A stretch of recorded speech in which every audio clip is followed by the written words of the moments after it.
इधर भी लीला रणचंडी सी बनी सबकी धुनाई कर रही थी। कोई यह तक जान न पाया कि मुंह पर कोई मुक्का पड़ा है या पेट में किसी लात का प्रहार हुआ है।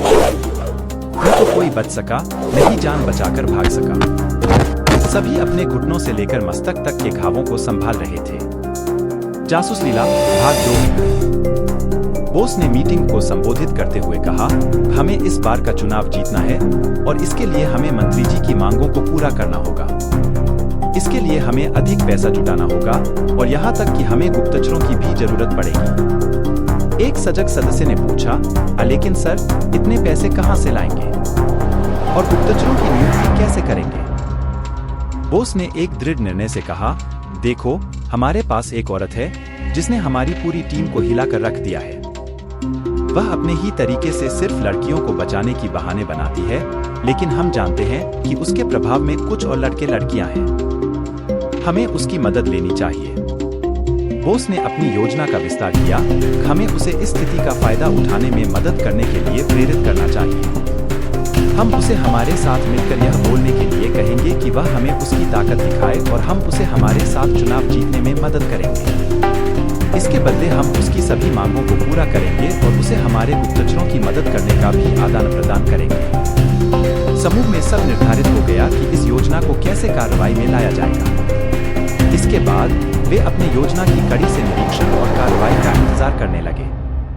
मगर लीला तो लीला है।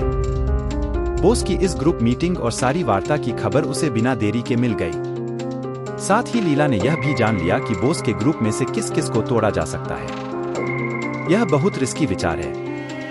किसी भी नए व्यक्ति को जासूसी ग्रुप में मिलाने से पहले उसकी निष्ठा, क्षमता और देशभक्तिपूर्ण भावों को परखना जांचना आवश्यक है। अपनी पूर्व जानकारी के आधार पर लीला ने रोशन को जांचने का सोचा।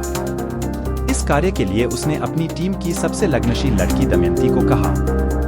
रोशन का पीछा करते हुए दमयंती कोलकाता के बड़े मॉल में घुसी और रोशन के पीछे ही सिनेमा टिकट की लाइन में लग गई। जान लिया कि रोशन ने सिर्फ अपने लिए ही एक टिकट खरीदा है।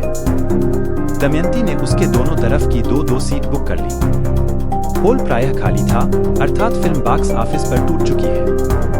टिकट देते समय खिड़की के पीछे खड़ा व्यक्ति हैरान हुआ कि इस तरह टूटे अंदाज में सीट बुक कराने का क्या अर्थ है, पर दमयंती ने निरपेक्ष भाव से उसकी जिज्ञासा को टालकर 4 टिकटें ली और अंदर जाकर सोफे पर बेफिक्री से बैठ गई। रोशन सामने कॉफी लेकर खड़े खड़े कॉफी सुड़कता रहा। वेटिंग स्पेस में 2-3 जन और थे। दमयंती को यह सारा समीकरण अपने काम के लिए उपयुक्त लगा। आमंत्रण भरी निगाहों से वह रोशन को देखती रही।